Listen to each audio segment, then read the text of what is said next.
I'm so lucky, man. Please don't do that ever again. I thought Bruce sounded really different on the X Factor. This is the funniest thing I've heard. I am alive. You've always been a fighter, and you've always shown with your example. I'm guilty. I enjoy darkness and these things. I've heard that voice before. So what is going on?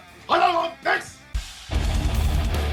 Hello, you Metal Pilgrims, and a very special welcome to all those who follow our Up the Iron series on this interview episode. For today, I'm more than happy to once again welcome nobody else but Blaze Bayley on the show. Blaze, thank you so much for finding time amidst your tour and joining me today. How are you, man? Good, thanks. Thanks for having me on the show. It's an absolute honor and pleasure, man. Can't believe it's been almost exactly 2 years since I last spoke to you. You were actually one of the last episodes I released right before the big invasion of Ukraine. So yeah.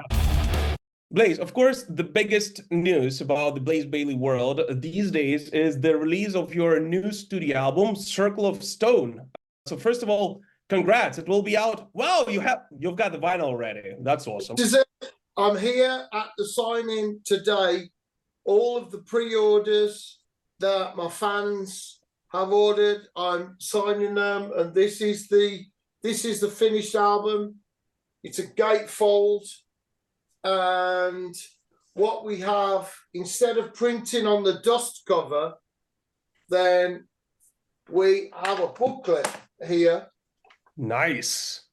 And this is slightly different to the CD booklet, and you've got all your lyrics going through there. Love it. And then some more artwork in here as well. Very, very proud of it. There's the center. This cover. Is beautiful, man. This is absolutely gorgeous. I'm so proud of it. It's incredible. Well, Blaze, I pre-ordered mine, so hopefully, right, maybe the one you're holding right now will be shipped to me. Who knows? But no, they're sold. We've got to reorder already. This is incredible. It's incredible. The support from my fans is just incredible. I'm so proud. Circle of Stone is somewhat of a, all right, let's call it a semi-concept album, if you will. So can you tell us a little bit about this idea of dividing the album into two different parts and the overall concept and themes which are running through it? Yeah, if you look at it like this, then side one is more conventional, let's say, in that it's different songs about subjects that are important to me. And then side two is the story, which is called The Circle of Stone, which we've named the album after. So in the first one, inside one, Mind Reader, that's going to be the next video that we have, the third single. And this is about not admitting defeat. Mm-hmm. And it is about, if somebody knocks you down or life knocks you down, that, yeah, you're knocked down, but that doesn't mean you're going to stay down. And that's the lyric. If you knock me down, that doesn't mean I'm going to stay down. I'm going to get up. No matter how many times I get knocked down, I won't stay down. You don't know me. I'm not staying down. I'm getting up. I'm fighting. That's the story. The mind reader is the person who says, oh, I know everything about you. I know what sort of person you are, what's going to happen to you. And I say, in my philosophy, yeah, if I believe what the mind reader says, everything is bad. But I decide my own fate. That's it. And that's why it's called Mind Reader. And the next one, Tears in Rain, this is taken from the movie Blade Runner, mm-hmm. which comes from the book Do Androids Dream of Electric Sheep by Philip K. Dick, my favorite science fiction writer. And in the movie, it's different, very different to the book, but it's still very beautiful, beautiful movie. And the Blade Runner has hunted down the character of Roy, who has a certain amount of life that they've programmed. He's a replicant, a humanoid, not human, and they're only designed to live for a certain amount of time. And he's trying to find a way to live because he wants to be human. He wants to live as long as a human can live. But because he's a weapon and other replicants are just there to be used as slave labor, then they have this finite life.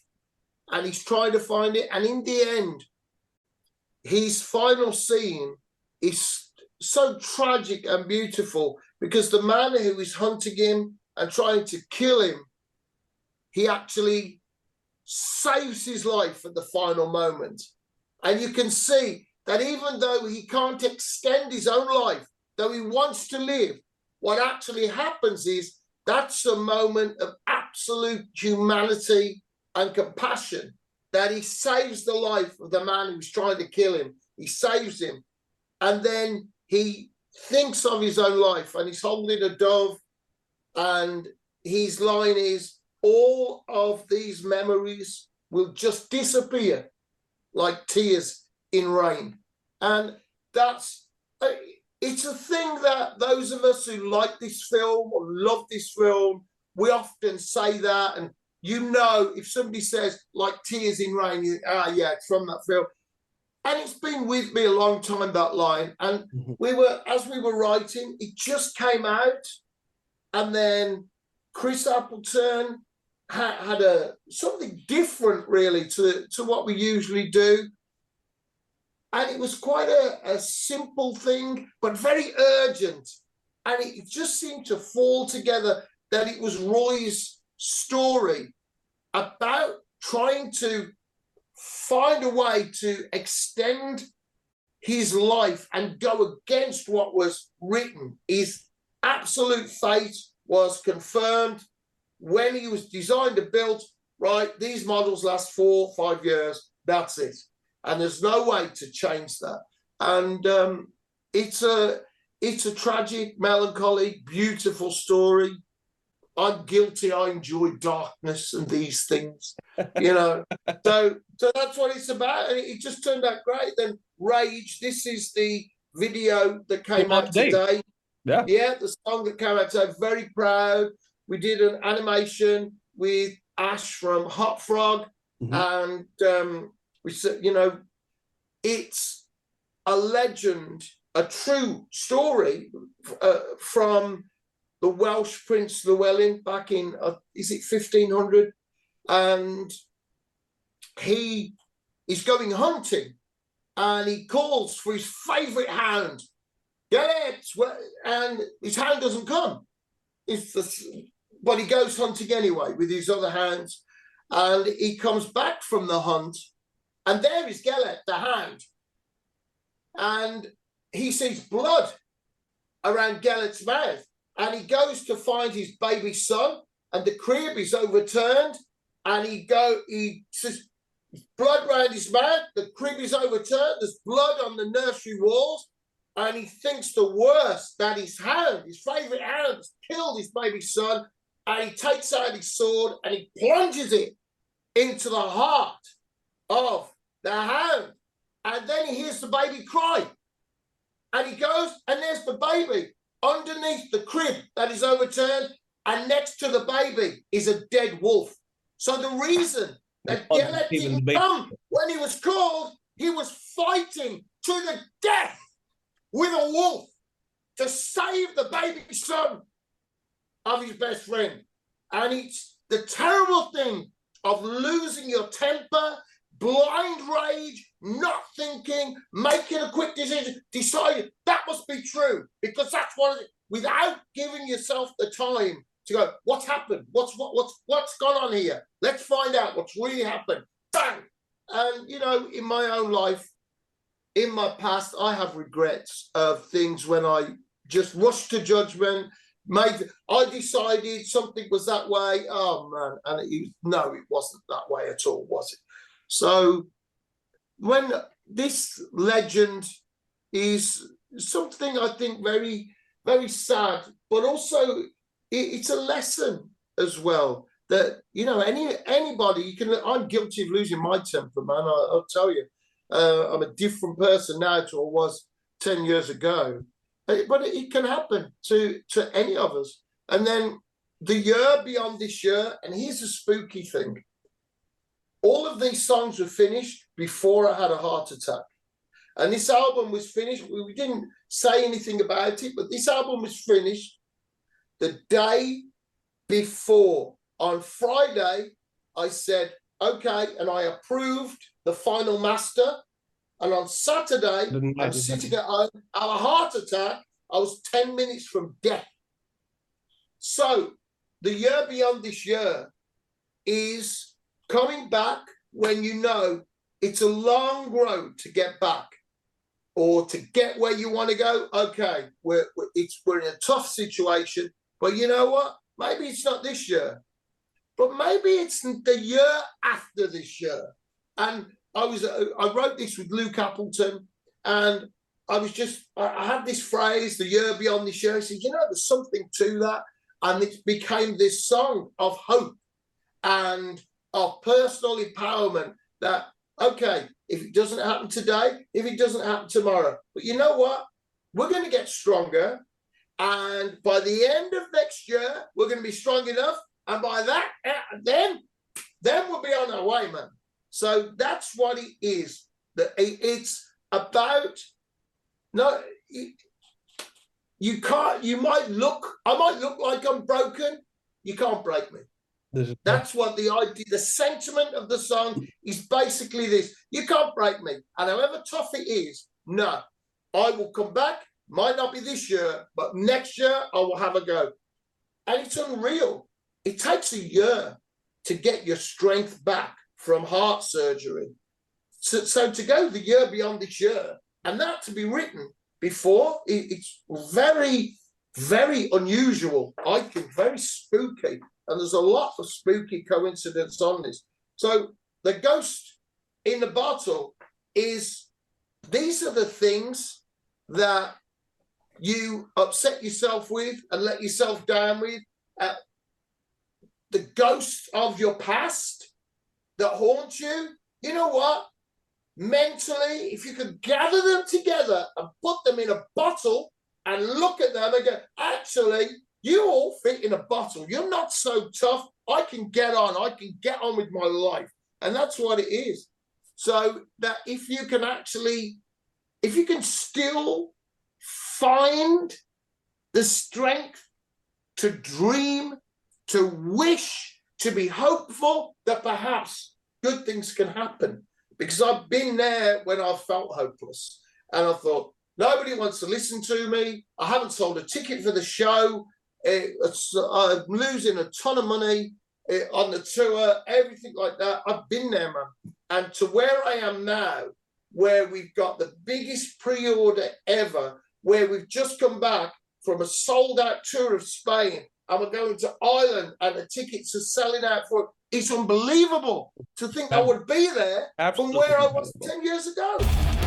And I think this just shows how much your fans love you, man, all around the world. And you know that. And this is absolutely incredible. I'm so lucky, man. I'm so lucky. You know, the cards and the letters of support that I had when I was in hospital and when I came out, and my fiance looking after me, just nursing me back to health.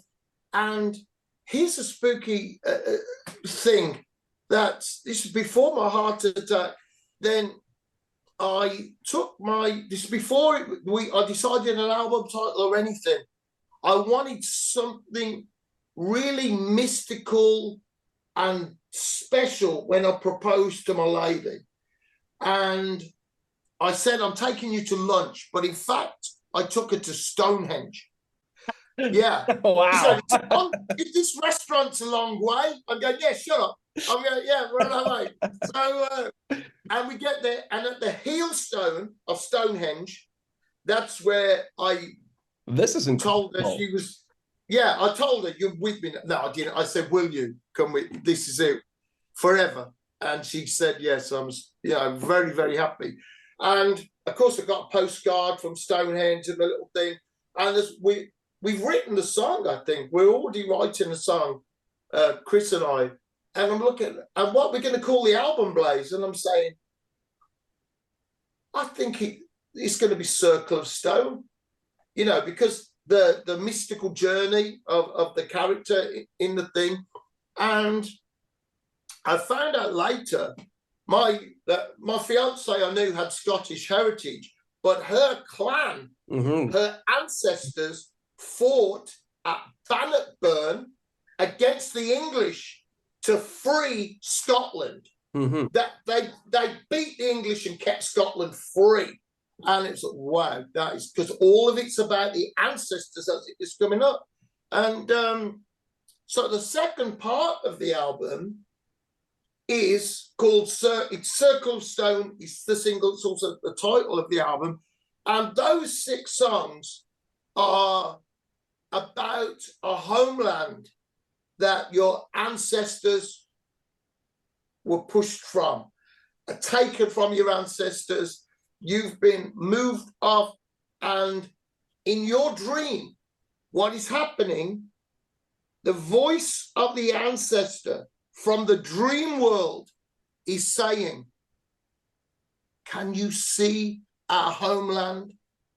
And you know that you have an obligation to find your lost tribe and lead them back to your homeland, the homeland of your ancestors. And that voice is going, but you deny that. You don't want to do that. You don't want to take that responsibility. And eventually, you have to do it. And that is the path of the righteous man. You have to put away the childish, superficial, materialistic things of this world and rise up to something bigger and more important than yourself, and become someone who lives by the truth and with courage. And that righteous man, that's the start of the ancestor. So here in this illustration, what we have is, here is the past. Yeah. Here's the ancestors. That's a piper. Yeah. So on track 7 is called That's how you open the second part. Yeah. Yeah. And so the call of the ancestors, it's coming. And as you look at the album, and then in the mix as well, you look at, there is the sound of the bagpipes here. And that's calling to you from your dream. And there is the sound of the electric guitar. That's the future. And the past calls to the future. And eventually they come together and play together. And all those melodies that the bagpipes and electric guitar give are melodies from the songs that come. It's like an overture that come, and you'll hear the bagpipe and the guitar play. Da, da, da, da, da, da, da, da. Path of the righteous man, calling you to become the righteous man. So that's where it starts. And you wander through the emotions and the darkness of what's happened. And in the end, you come to the final song, which is acoustic with violin. Ooh, touching. And it's 2 people. And the voice of Tammy, the lady that does that vocal, what is wonderful, I think, it's with the 2 voices. It could be a father and a daughter, a husband and a wife, a man and a girlfriend. It could be a lot of things, and those 2 people come with me and make this vow, the ultimate promise that you will do anything to come together again at the end of this terrible, terrible thing.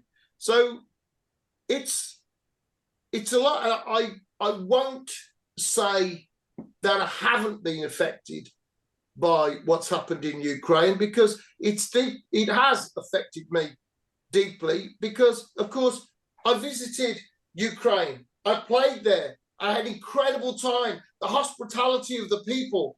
When I was in Lviv, the people that I met, there was, oh, come here on holiday anytime. You stay in my house. Just incredible time. So for me, it hurts in a way. I can't say that wasn't a part at the back of my mind. I was thinking of the ancestors, but I was also that there was something there which said how awful it is what my friends there are subjected to and have to go through. So a part of that, and until we meet again, is really this sadness of the end of the show, because often people travel to see me. It's not their hometown. They travel miles. They come from different countries to come and see me. And it's not, oh, well, I'm going to watch Blaze Bayley. It's, you're coming to be with me at my concert. You're going to be part of my concert, because there's no big show. There's nothing. It's the most simple thing you could see. It's the most plain, simple light and sound. No big effects, nothing. It is just you and me. Together we are the concert. And it is sometimes very difficult for the end of that. And at the end of every meet and greet at my headline shows is included. No one is charged for an autograph. Everyone is included. If I'm not ill and I don't have to catch a flight, I'm there till it closes to sign for my fans and say thank you. But it's difficult to go, oh, see you next time. When is next time? We don't know. So until we meet again, it's a very important thing. And I was sitting in the van and we just had some beautiful concerts. And there's a sadness. I should be really happy. I'm on tour. We do great concerts. I've got lots of fans that really love the music. Everything's going well. But also there's a sadness of, well, when will I see those fans again? And from COVID, that was a thing that the first tour, you couldn't shake hands with anybody. And then the next tour, it was more normal. Man, I hugged the life out of my fans. The guys that turn up every time, like, yes, we're back. Oh, we're back. Oh, man, it was a great, I thought, no, yeah. So that's where that song comes from. I put it in the setting of the story because that's what happens to people if they're in conflict. In reality, it is a love story. It is a love letter to your fans and to everyone. It is. It is really thinly disguised as part of the story of the Circle of Stone. Wonderful and magnificent. And Blaze, just coming back to Ukraine, you're always welcome here. We'll see you here. I love to come. Love to come. Anytime you can, you want, even before the war's end, just come. Yeah, absolutely. All right, but I have to be honest with you. I had a pleasure of listening to the album in its entirety already. Right. Mark has said it to me, but my personal opinion, and this is not to shit on anything you did before, but this is the strongest record you've released ever as a solo artist. Oh, thank you very much. That's my honest and very good opinion.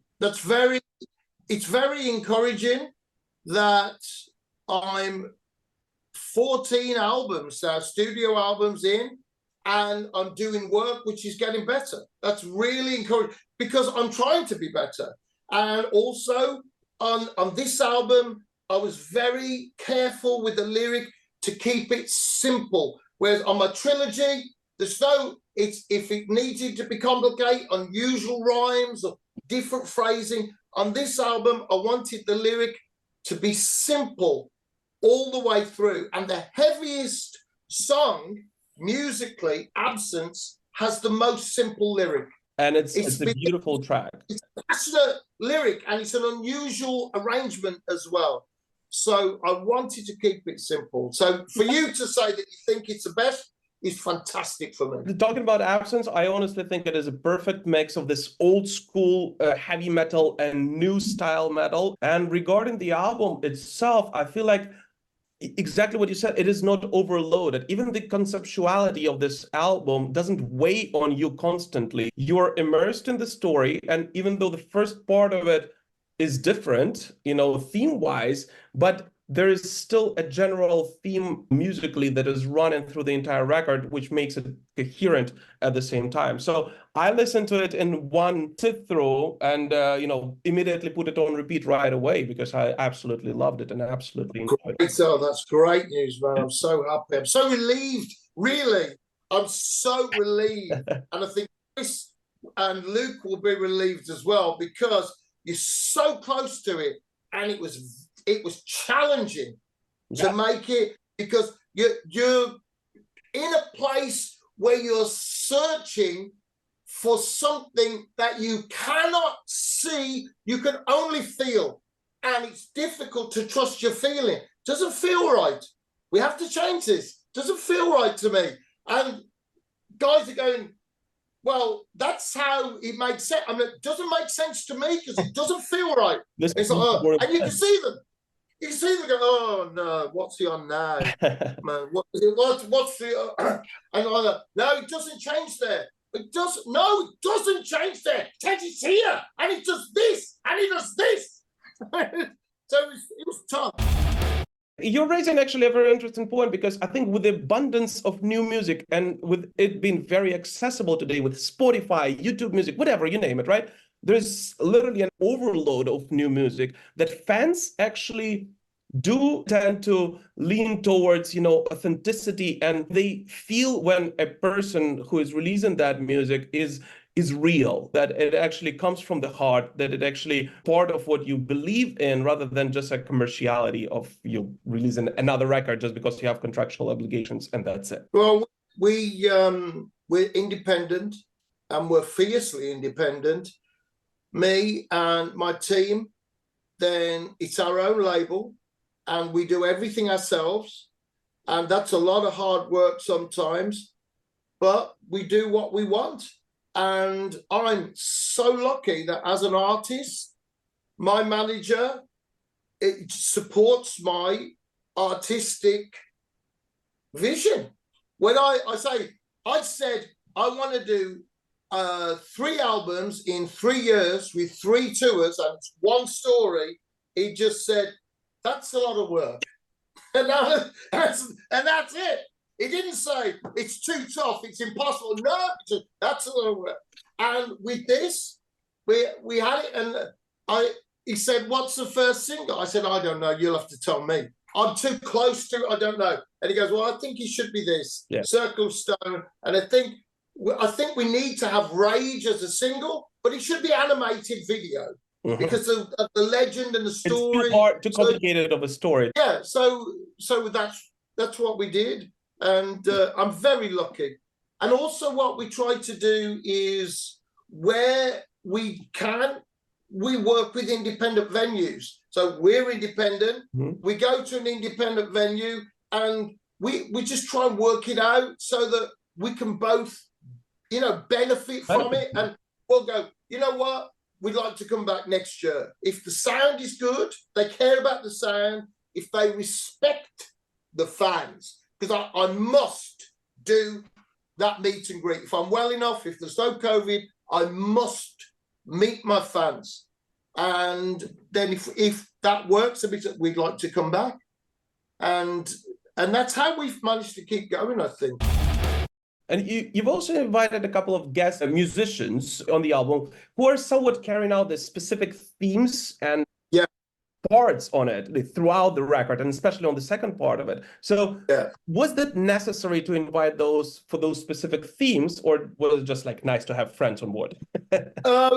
This, because of what we've done with our trilogy, when we were talking about it, and what the theme was, the ancestors, the voice of the ancestors from the dream world. We said, you know what, we could do with someone with a completely different voice to play the part of the ancestors in the dream world. In your mind's eye, can you see our home? And then with the bagpipes, it's coming. And then if you look at the second verse then of Circle of Stone, where he's saying an illusion, a shadow, a spirit, a dream. I exist, I am real. That's the ancestors. That's the voice of the ancestors coming to you now in your world. So it had to be a different voice. It couldn't really be me disguised. So we met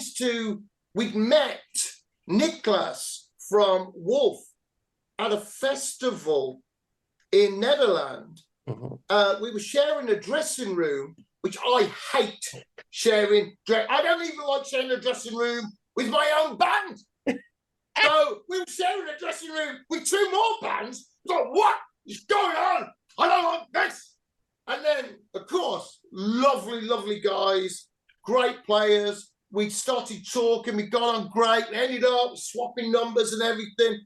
And then Chris and I were going, you know what? Who's going to, it's got to be Nicholas from Wolf. Let's ask him. And I said, hey, Nicholas, what are you doing? He's going, not much. I said, well, would you be interested in becoming part of this project and being a character on this story? And he says, yeah, it sounds good. And I started to tell him it's about ancestors and this. And he goes, oh, and it's a story of a stone circle that's mystical, and it has a magical place that you are transported in your dream to know all where the home world is. He goes, there's a stone circle in my village. I said, what? He goes, yeah, the circle, it comes from a Viking longboat of my ancestors, and the stones are graves. Gravestones. I'm what? And when it's incredible. And we didn't even know this. Wow. And there's Viking ancestors there. And then we said the video. We said, Nick, would you be able to be part of the video? He said, yeah. And he filmed it in a village of his ancestors near the stone circle. You're like, what? Oh. We didn't even, what a coincidence. It's unreal, spooky, unreal. And his voice, when you hear his voice, people don't know, because it's the first single, they don't know why that voice is there. But when you've got the album and you know that, and you see his voice crop up in other places, and he does a very special line later in the album. He says, I am alive. I am alive. Later on in the album, we sing it together as confirmation that you now understand your destiny, that you can hear the voice of your ancestor. Now your ancestor is within you, and you can feel him there, and you'll move together towards your common destiny. Then it was incredible. So, and then Tammy, I've known for years, and she's been a fan of Blaze Bayley and my work and everything. She's a tremendous singer in her own right. And I was thinking, until we meet again, I wonder if that's a duet. And so instead of me singing that to someone and you're listening and you're thinking, oh, he's singing it to someone, then actually there's the other person. And it's real. And it's right, vow that we'll meet. And there she is with her voice. And it's such a different voice to mine. The two voices just go together so different. So that was good. And then Anna Backer with the violin, who I've worked with off and on over the years. And I worked with Thomas Sveissen and on my trilogy. And Chris said, you know what would be good with Rage? We have some spooky violin here to set the scene. I was like, you know what? Yeah. So I'm then, Anna, what are you doing? And then they're like, oh, and then we said, you know what? We should have violin here too. And until we meet again, we said, you know what?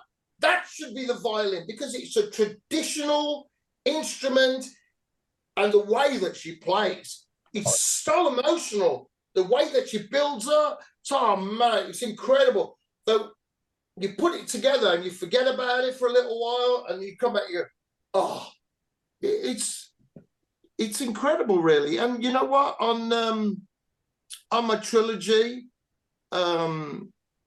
one of the songs is acoustic, and many fans told me it was their favorite song. I'll be honest with you, until we meet again, I'm not sure if it is my favorite song, right, on this record, but it definitely is the best possible album closer, which kind of makes you long for more, but at the same time closing this, this chapter. But I absolutely loved it, and I really liked how all of the guest appearances here are in place. You didn't just go with a modern trend of inviting your old bandmates from Wolfsbane or like Dave Murray or someone, from Iron Maiden. They are there for a reason. And once you listen to the entire album, you kind of understand like, how, okay, this actually makes sense. They're not here just as an attention grab.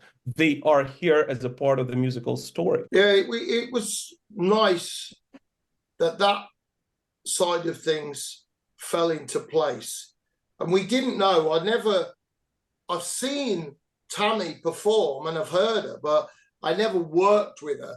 And she was excited about being on the song until we meet again. And when she sent me her demos, and the bagpipes, we thought this has to be the beginning of our story. And I managed to find a lady that played bagpipes locally, and she came over to our studio, which is just a home studio. Man, if you've never heard the bagpipes indoors, they should never. It's so loud. It's louder than me, and that's loud.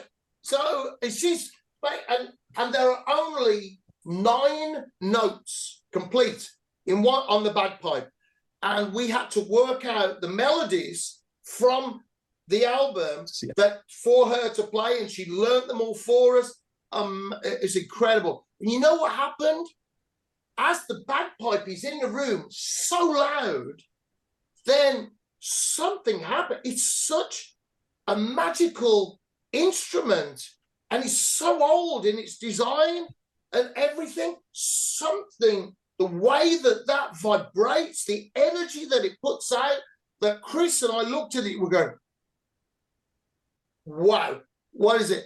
And this is unreal, man. It's the hairs on the back of my neck, everywhere, goosebumps. When they play on the bagpipe, she goes, da, da, da, da, da, da, da, the path of the righteous. And it's a melody that I've come up with, and you hear it played on a completely different instrument, not the electric guitar, but that is, wow, man, something incredible happened.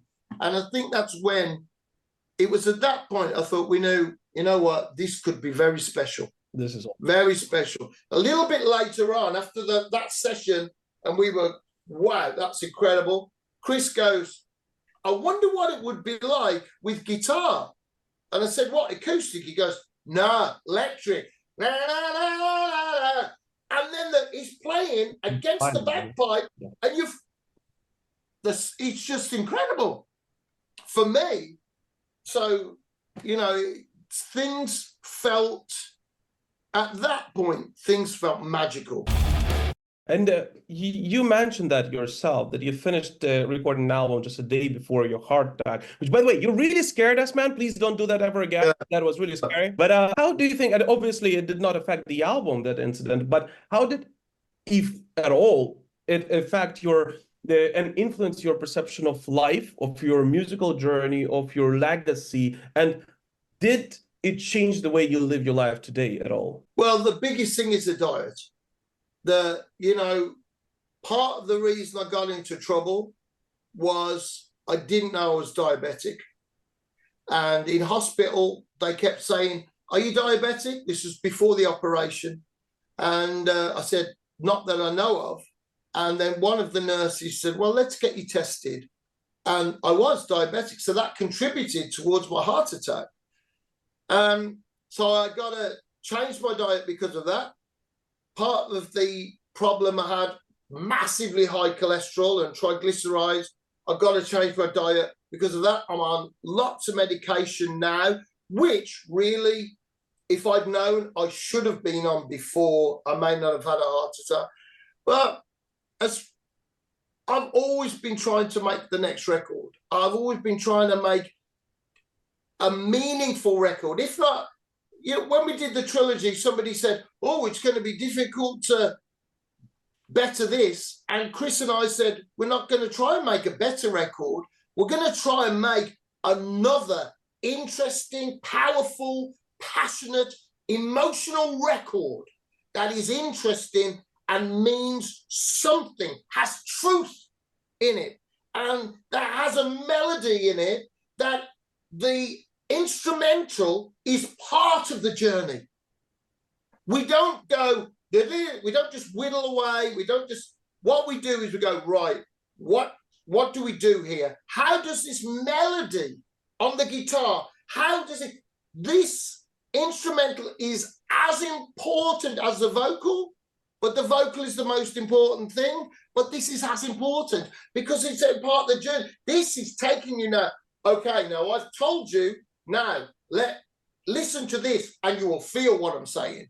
That's the idea that we have with each instrumental. If it's shorter or longer, if it's in different sections, that's what we're trying to do. So with my work, the doctor said to me, oh, you'll be able, if you have the surgery, we're confident you'll be able to live a normal life. I'm like, normal is not good for me. I want my life back, which is not normal at all. That's the life.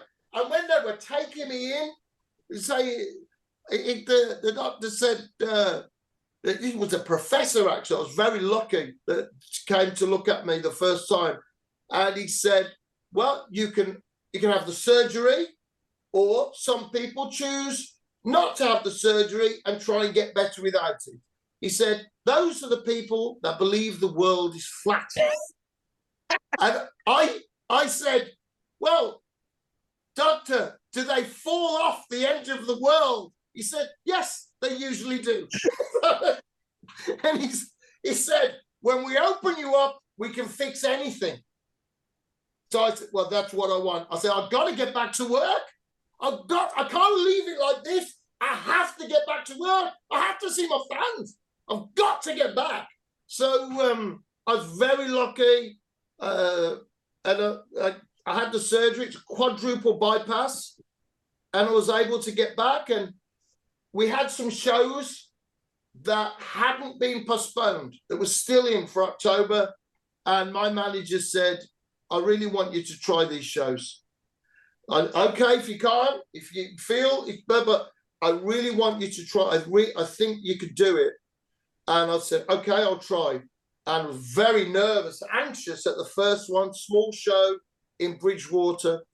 And a couple of fans had flown from different parts of the world to see that first show. And a lot of hardcore fans were there. And it was a very small stage, so I didn't have to run around a lot or do anything.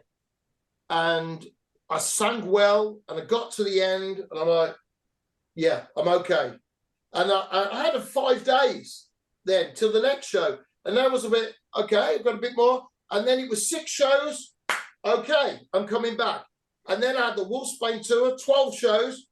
All right, then, I'm on my way. Still weak, but my voice was strong. And now we've just done Spain, and it was incredible. It was incredible. Absolutely able to sing my absolute best, better than I sang in a long time. So I'm very, very lucky. And, you know, not one fan gave their ticket back, and not one promoter cancelled. They all said, we will wait. While I was in hospital, they said, we'll wait. That's it. We'll wait. Everybody stuck by me. And you know what my fans did? The T-shirt that was printed for that tour, they all bought that shirt, man. It's incredible. It's incredible. A shirt for a tour that just can't happen, and they supported me and got me through. So it's just incredible the support I've had, and I hope that with the Circle of Stone, the reason I'm so relieved with what you said, it means so much to me. I just want the fans that believe in me and support me to like the new album.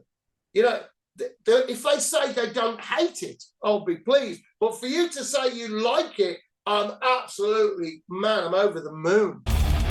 Well, this is incredible, man. And that's why I believe you have such a diehard fan base. I mean, because you've always been a fighter and you've always shown with your example, how to continue moving forward no matter what. And as I mentioned, in this day and age, I feel like people and metalheads especially really do value authenticity. And when, an artist is being true to himself and to his fans, and that's what you show, so that's absolutely awesome. And hey, you are back, right? I mean, you're back big time. This year overall is going to be super busy for you. You're doing 2 consecutive tours to intertwine in them, basically. You're, of course, going to be taking Circle of Stone on the road, but you're kind of keeping that for later. You'll be doing that after the album is released because you're keeping it secret for now, which is cool. And right now, as we speak, and by the way, thank you for finding time amidst that, you're actually amidst your Iron Maiden 30th tour, which I believe is great, right? So seeing how the fans react to those songs, right? And I've received quite a lot of clips already because there are a lot of Metal Pilgrims at your shows. But talking about how the fans react to those songs, did you ever imagine that those Iron Maiden tunes would age like fine wine and people today, 30 years later, would be going crazy about them? It's very gratifying, and what is really nice, my voice is different now, and to bring those lyrics to life now, they have a slightly different meaning, and I can deliver those lyrics and put those lyrics over in a different way to when I was younger.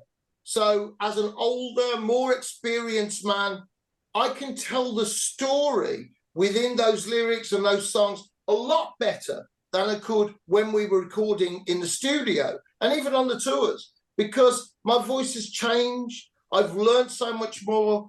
And it's the anniversary of joining Iron Maiden, not of leaving. So it's a celebration of something good that happened. I played huge concerts and recorded albums and had big success with Man on the Edge all over the world. But the thing that really stayed with me, that I'm most grateful for, is what I learned about composing and writing when I was working with the guys. So there's a line there that you can draw and go, you know what? After I worked and wrote with Steve Harris and Yannick Gers and Dave Murray and Nico, after you can see, yeah, there's a different way of writing. In Iron Maiden, I learned to take the luck out of it. A lot of times it was, oh, great. This song is good. Oh, that didn't work. To go, that doesn't work because it doesn't do this. Or it's something you should just put down right now and not waste energy on. Try another idea. That flows. Okay, we can work on this. And it should do this. It should do this. So that was the thing. And if you listen to Circle of Stone and you listen to the X Factor and Virtual 11, you can see there's some relationship between them that is, it's just there as something I've come from. So you listen to Circle of Stone is all my own work. I'm not trying to copy anything, but inside me is the experience of making the X Factor and Virtual. That's in me, and that's been taken forward. And I feel differently now. So it's really fun for us to do these old songs, and they are old, and it's like seeing an old friend. It's just like seeing an old friend with new clothes, and what we do is a different arrangement. It's not exactly, we're not trying to do the record. We're not a tribute band. What we're doing is, okay, this is the way you come and see Blaze Bayley. This is the way that we do it. and it's slightly different. Nobody ever says to us, "Oh, it was terrible, your arrangement." They might say, "Oh, I didn't read that drum's a bit different," or that's the way we choose to do it. And one of the things that we do is we put in the harmonies in places I feel there's really should have been harmonies. And on my new live album, Damaged, Strange, Different and Live, part of it is, I think, 3 or 4 Maiden songs where they're my versions, and they're live versions of those old songs where we put bits in and take little bits out. And if you listen to it, it's the Blaze Bayley version, but it's still a song that we did with Iron Maiden. Well, that's awesome, man. I don't know if I told you, but I've got introduced to Iron Maiden with Fear of the Dark. So the X Factor was the first Maiden album that I bought with my own money. So it is very dear to me. You know, I've always loved it and I always will. And I love seeing how much appreciation it's been getting lately. You know, first of all, I love it that the Iron Maiden family themselves are given, you know, much more justice in the recent years, right? But also love seeing how those songs are being given new life with new interpretations. You know, as I mentioned, quite a lot of Metal Pilgrims have been sent in the clips from your Spanish shows. I think it's great, and I think they very well deserve it. And I'm really curious to see how those tracks will be portrayed and how they will continue living on and how will they evolve in, you know, another 10 years. Yeah, that'll be different. It's interesting. It's nice. And we're doing, like, there's in the UK, we've got the Maid of Stone Festival. That's where we'll be doing the set there. And in another couple of places. And what works really well for me, and how this has happened, I don't know. We've done festivals and we've done more or less the anniversary set list and said, and here are our tour dates for the Blaze Bayley set. And people come and they go, "Oh, the last time I saw you was 1996. I'm like, I didn't even know.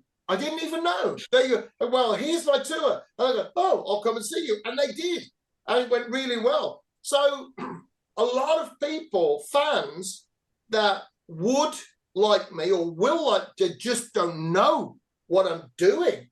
They don't know what the sound of my band is or who I am. They don't know anything about it. It's just, I've been underground for so many years, people just didn't know. And now it seems people are starting to go, "Who's that guy? Where's he from?" Or, "Don't I know him from, you know." I've heard that voice before. Yeah. And some of my favorites are when people tell me the story, you know, "I thought Bruce sounded really different on the X Factor. And then I found out it wasn't Bruce." And then they go down the Blaze Bayley rabbit hole and they find out that, and there's a whole universe of Blaze Bayley with loads of albums and everything. And they go, "Oh, that's fun." I love it. I love it when that happens. This is the funniest thing I've heard. Yeah, it's so different. It's so different. How would you mistake Bruce for me? But we're so different. But I mean, he's incredible. I love Bruce. He's absolutely incredible. He's a master. And wonderful. But we're very different. Yeah, my era of Iron Maiden is the progressive era starts. It's darkness, very, very dark and despairing in places, but always battling the idea of suicidal thoughts. And then, it kind of changes then into the next album, into Virtual 11, which is more a celebration. So, yeah, it's different, but it's fun. I love it. It's fun when people go, "It does sound different on the X Factor." That actually makes me wonder, like how how some of those songs which were originally written for the virtual 11 sessions, like what was it, Dream of Mirrors, right? The Nomad, a couple more were there. The Mercenary, I think. Blood Brothers. Blood Brothers as well. I kind of wonder how they would have sounded like, given that darker theme of the, this record. Well, I did with Thomas Fyson on the classical guitar. You did Blood Brothers. We did a version of Blood Brothers, Yeah. and I think it's really cool. Are there still any demos of those songs left, or don't think? I don't, not part of that, man. It's nothing to do with me. Yeah, I'm not just wondering. I'm still friends with the guys, but yeah, I'm not interested in all that kind of thing. I'm looking forward all the time. The Circle of Stone, I'm thinking about what's next after this as well. Always in my mind is something's happening, and something wakes me up in the night, and I'm like, oh, I've got to make a note of that. And then we come to the next thing, and it's like, where did that come from? And there you are. That's Until We Meet Again. Oh, that's The Righteous Man. That's a Circle of Stone. You just don't know. And this is what I love about it, right? And this is what I loved about the Circle of Stone. It feels like it was a passion work, and you can hear it. And talking about the upcoming tour, on the other side of the upcoming tour, not the Iron Maiden 30th, but the Circle of Stone one, do you have any plans of playing the whole Circle of Stone part of the record, so the second half of the record, live at some point? What we did with War Within Me, what we did was we had 5 songs. It was a 10-song album. We had 5 songs.